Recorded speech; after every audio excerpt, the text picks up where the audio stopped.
The jet age didn't arrive with a roar. It limped aboard, hesitant and experimental.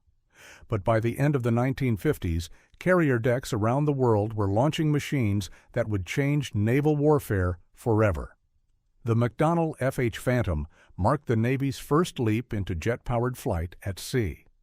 It wasn't fast or formidable, but with twin straight wings and a pair of modest turbojets, it proved that jet aircraft could take off and land on carriers without catastrophic failure.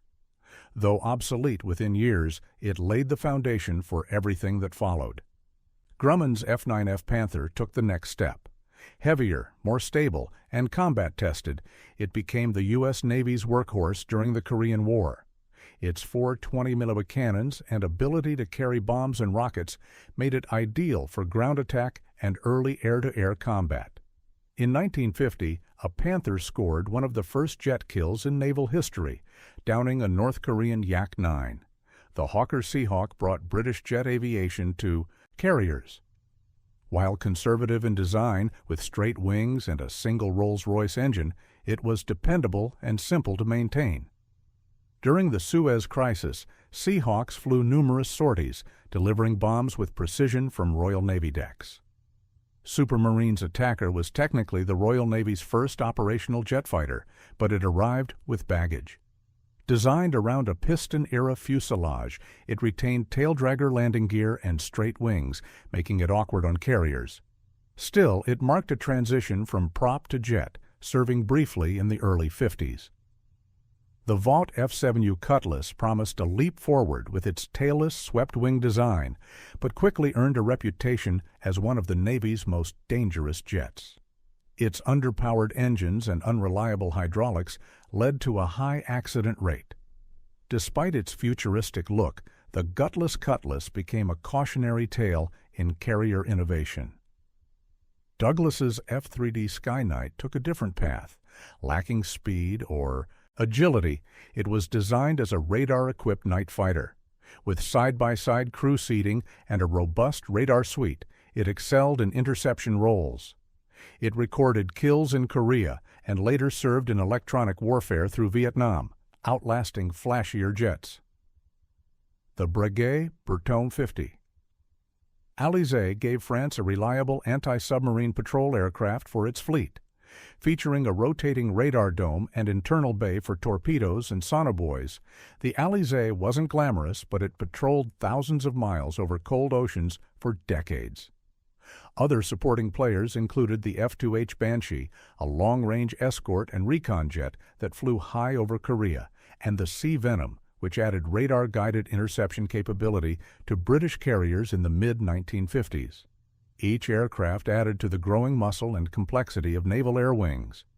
The 1950s were less about dominance and more about daring. These jets broke barriers, crashed often, and forced engineers to rethink how machines and sea could coexist at the speed of sound. By the 1960s, the days of slow, straight-wing jets were numbered. Supersonic flight had arrived on carriers, and with it came an entirely new generation of machines built for speed, altitude, and raw impact. Decks became tighter, missions became faster, and the stakes soared higher than ever before. The Vought F-8 Crusader was born for this era. Nicknamed the last of the gunfighters, it defied the growing missile obsession by carrying 4 20mm cannons and proving they still mattered. It was the only carrier-based jet to achieve air-to-air kill superiority during the Vietnam War. Capable of breaking the sound barrier and pulling brutal turns, the Crusader dominated dogfights and became a symbol of Navy pilot skill. France brought its own contender with the Dassault Étendard 4. Smaller and less aggressive than its American rivals, it was designed for the French carriers Clemenceau and Foch. Armed with cannon, missiles, and bombs, the Étendard was reliable and versatile. However, its limited range and subsonic speed restricted its export potential. Still, for French naval aviation, it was a proud and effective homegrown platform. The Supermarine Scimitar marked Britain's attempt to go big and fast. It was heavy, powerful, and capable of supersonic dives, but plagued by design issues. With twin engines and swept wings, the Scimitar looked modern, but suffered frequent mechanical problems and a poor safety record. It represented a bold leap forward, but one the Royal Navy quickly learned from. While not supersonic, the Douglas A-4 Skyhawk deserves mention for its unmatched staying power. Lightweight and deceptively small, the Scooter became a carrier legend. It could carry nuclear weapons or conventional bombs, needed no folding wings, and flew for decades across U.S. and Allied navies. In Vietnam, Skyhawks flew hundreds of sorties and became icons of carrier-borne strike warfare. The Yakovlev Yak-38 was the Soviet answer to Western naval air power, but it came with trade-offs. As the USSR's first operational VTOL carrier jet, it could take off vertically from Kiev-class carriers. But its limited range, weak payload, and poor reliability meant it was more symbolic than strategic. Still, it showed that the Soviets were serious about projecting jet power from the sea. In the same vein, the MiG-15K represented an early attempt to navalize an existing fighter. Though never deployed operationally, these trials helped the Soviets explore carrier operations, even if the results were mixed at best. Britain's Blackburn Buccaneer closed out the decade with strength. Though originally built for the Royal Navy's low-level attack role, it eventually served with the RAF as well. With its sleek design, internal bomb bay, and superb stability at high speed and low altitude, the Buccaneer was ideal for anti-ship and strike missions. The 1960s pushed carrier aviation into its supersonic phase. Speed became survival, and navies around the world scrambled to keep up. By the 1960s, carriers were no longer launching clunky experiments. They were launching weapons of speed and precision. Supersonic performance was no longer optional. The age of naval jets had matured, and with it came machines that could strike hard, fast, and far beyond the horizon. The Vought F-8 Crusader led the charge. Nicknamed the last of the gunfighters, it embraced raw speed and brute force in an era turning toward missiles. With a top speed over Mach 1.5 and armed with 4 20mm cannons, it became the only U.S. Navy jet to score a kill ratio advantage in Vietnam. Fast, aggressive, and demanding, the Crusader rewarded confident pilots and punished hesitation. Dassault's Étendard IV brought a different flavor to the flight deck. Smaller and lighter than its U.S. counterparts, it was tailored for the French carriers Clemenceau and Foch. Armed with cannons and able to carry bombs and Exocet missiles, it served quietly and reliably for decades. While never flashy or widely exported, it gave France an independent naval strike capability and laid the groundwork for the Super Étendard. Britain's Supermarine Scimitar was powerful, fast, and sleek, but it had problems. Its twin engines and swept-wing design promised cutting-edge performance, but mechanical unreliability and a high accident rate haunted its brief service life. Despite its flaws, it was the Royal Navy's first carrier jet to approach true supersonic speeds in a dive. Though introduced earlier, the Douglas A-4 Skyhawk reached its peak in the 1960s. Nicknamed the Scooter, this compact attack jet packed more punch than its size suggested. It flew thousands of bombing sorties in Vietnam and was used by navies across the world. Its tight turning radius and rugged build made it a favorite among carrier crews, and its long service life cemented it as a Cold War classic. The Yakovlev Yak-38 was the Soviet Union's bold attempt at carrier-based VTOL. With the ability to launch vertically from the USSR's Kiev-class ships, it looked impressive, but performance told a different story. Limited range, small payload, and frequent technical failures made it more symbolic than strategic. Still, it marked the Soviet Navy's first serious effort to field a deck-based combat jet. The MiG-15K existed largely as a test bed. Modified to explore carrier compatibility, it never reached full deployment, but these trials hinted at Soviet ambitions. Even without operational success, they provided data and direction for future naval aviation experiments. The Blackburn Buccaneer closed the decade with quiet confidence. Designed for low-level strike missions over sea, it combined internal bomb bays, thick armor, and excellent stability. Its performance was so respected that the RAF later adopted it after the Royal Navy retired its carriers. In just 10 years, the jet carrier force had gone from subsonic prototypes to battle-tested, mock-breaking machines. Supersonic flight was now standard, and the oceans were no longer safe from above. By the 1970s, naval aviation wasn't just about dogfights or bombing runs, it was about doing everything from a single deck. The era of multi-role carrier jets had arrived, and with it came aircraft built to intercept, strike, scout, and survive, all from the same catapult. The McDonnell Douglas F-4 Phantom Tund defined the multi-role concept. Originally an interceptor, it evolved into a bomber, reconnaissance platform, and electronic warfare specialist. On U.S. Navy carriers, it launched from catapults with a scream, hauling air-to-air missiles, smart bombs, or camera pods. In Vietnam, it flew combat air patrol, close air support, and even anti-SAM missions.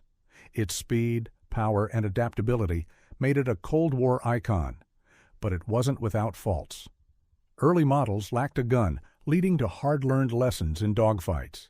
Still, no other jet of its time matched its versatility or global impact. The A-7 Corsair Tuscu followed close behind. Smaller than the Phantom but highly efficient, it was optimized for precision strike missions. With a large bomb load, digital navigation systems, and a reputation for accuracy, the Corsair became the Navy's go-to attack platform. In the Mediterranean, Pacific, and Vietnam, A-7s delivered results and returned safely more often than not. France doubled down on its naval independence with the Breguet Super Étendard. An upgrade over its predecessor, the Super Étendard featured improved radar, missile compatibility, and a more powerful engine. It gained notoriety during the Falklands War when Argentine pilots used it to launch Exocet missiles at British ships. Compact and effective, it remained in service into the 2000s, proof of its enduring design. Britain answered with a radical approach, the Sea Harrier. Instead of catapults and arrestor cables, it used vectored thrust for vertical or short takeoffs. The early Sea Harrier FRS.1 model carried sidewinders, Blue Fox radar, and a rugged frame perfect for cramped carriers. In 1982, it would prove its worth in the Falklands, scoring kills against faster jets using smart tactics and tight turning. The Soviet Union, meanwhile, pursued its own STOVL ambitions. Designs like the Yakovlev Yak-36 and early concepts leading to the Yak-38 explored vertical flight from smaller carriers. But like the Yak-38 itself, most of these efforts fell short of Western counterparts. Payload, range, and reliability remained unsolved challenges. Sukhoi's Su-7 and later Su-17 were also evaluated for naval use, particularly as short takeoff strike platforms. While never fully navalized, these trials shaped Soviet thinking about rugged, modular airframes for shipboard operations, even if full deck compatibility was never achieved. Reconnaissance remained vital. Carrier-based RF-4 variants and camera-equipped Skyhawks flew recon missions across Southeast Asia and the Mediterranean. These jets gathered imagery for fleet command and precision targeting, often flying just minutes ahead of strike waves. By the end of the decade, navies weren't just launching fighters, they were launching multi-mission tools. From photo recon to nuclear strike, the 1970s carrier jet had become a flying Swiss Army knife. By the 1980s, carrier jets had become more than tools. They were symbols of national power, flying computers armed with smart missiles and guided precision. It was a decade of refinement where speed met sophistication and Cold War rivals pushed the limits of what a deck-launched jet could do. The Grumman F-14 Tomcat was the poster child of this transformation. With its iconic swing wings, twin engines, and powerful radar, it dominated the skies over U.S. carriers. Built for fleet defense, it carried the AIM-54 Phoenix missile, capable of striking targets over 100 miles away. It wasn't just fast and deadly, it was cinematic. Thanks to Top Gun, the Tomcat became a pop culture icon, but behind the glamour was a serious machine built to hunt bombers and defend entire task forces from afar. Britain's Sea Harrier FRS-1 gained its own fame in 1982 during the Falklands War. Although slower than conventional fighters, its vertical short takeoff (VTOL) capability let it operate from small carriers like HMS Invincible. Armed with AIM-9 Sidewinders and Blue Fox radar, it excelled in close combat against Argentine Mirages and Skyhawks, scoring multiple air-to-air kills with high maneuverability and surprise angles. The Sea Harrier proved that agility and tactics could outmatch raw speed. The Soviet response came late, but ambitious. The MiG-29K was a navalized version of the MiG-29 Fulcrum, tested for operations on the USSR's first true carrier, Admiral Kuznetsov. It featured folding wings, a arrestor hook, and reinforced landing gear, combining high thrust-to-weight ratio with onboard firepower. Though its full deployment came post-Cold War, the groundwork was laid in the late 1980s with successful trials. Even more daring was the Yakovlev Yak-141, an advanced supersonic VTOL prototype meant to outperform the Harrier. It used a unique thrust vectoring nozzle and separate lift jets to achieve vertical takeoff and Mach 1.7 in level flight. Tests from the Kuznetsov's deck were promising, but the Soviet collapse halted production. Still, its technology would echo decades later in the F-35B's design lineage. On the U.S. side, the F/A-18 Hornet debuted in 1983 as a true multi-role marvel. Unlike the Phantom or Tomcat, it was designed from the start for both air-to-air and air-to-ground missions. Its digital cockpit, fly-by-wire controls, and tight maneuvering made it a favorite among pilots. It lacked the raw range of the F-14, but made up for it in versatility and maintainability. Over time, it would become the backbone of U.S. naval aviation. For training and carrier readiness, the Soviets fielded the Su-25UTG, a navalized trainer version of the rugged Su-25 Frogfoot. It operated from the Kuznetsov, helping carrier pilots master arrestor landings and short takeoffs. Though not a frontline fighter, it was vital in preparing for naval air operations. The 1980s brought sleek shapes, advanced avionics, and supersonic precision to the sea. As the Cold War edged toward its climax, these jets stood on the front lines, ready, capable, and undeniably iconic. Not every Cold War jet made it to the flight deck. For every Tomcat that flew, there were dozens of designs that died on paper, crashed in tests, or were simply too ambitious for the carriers of their time. This chapter belongs to the near misses, quiet experiments, and forgotten blueprints of naval aviation. The F-111B was one of the most famous failures in U.S. Navy aviation history. A navalized version of the Air Force's swing-wing F-111 Aardvark, it was designed for long-range fleet defense, but it was too heavy, too long, and too complex for carrier operations. Despite its advanced radar and missile capability, the Navy rejected it, paving the way for the more agile F-14 Tomcat. Only a handful were built before the program was scrapped. The Soviet Union spent decades experimenting with carrier-based VTOL concepts. While the Yak-38 became operational, earlier prototypes like the Yak-36 struggled with instability, low thrust, and short range.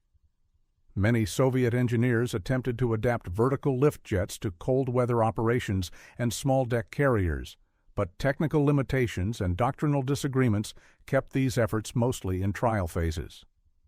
France explored the idea of navalizing the Mirage series. The Mirage, the Thuy VTOL, while never carrier-based, inspired several feasibility studies for sea-capable delta-wing interceptors. None reached production, but the legacy of Mirage experimentation showed how Cold War nations tried to adapt. Successful land fighters to sea, often without success. AEW, Airborne Early Warning, and tanker aircraft also had naval ambitions. The U.S. Navy fielded the E-2 Hawkeye for radar coverage and experimented with buddy refueling pods on A-3 and A-6 platforms. Britain explored carrier-based AEW using modified Gannet aircraft, though their limitations were quickly apparent. These support aircraft rarely made headlines, but were essential to extending the reach and survivability of combat jets.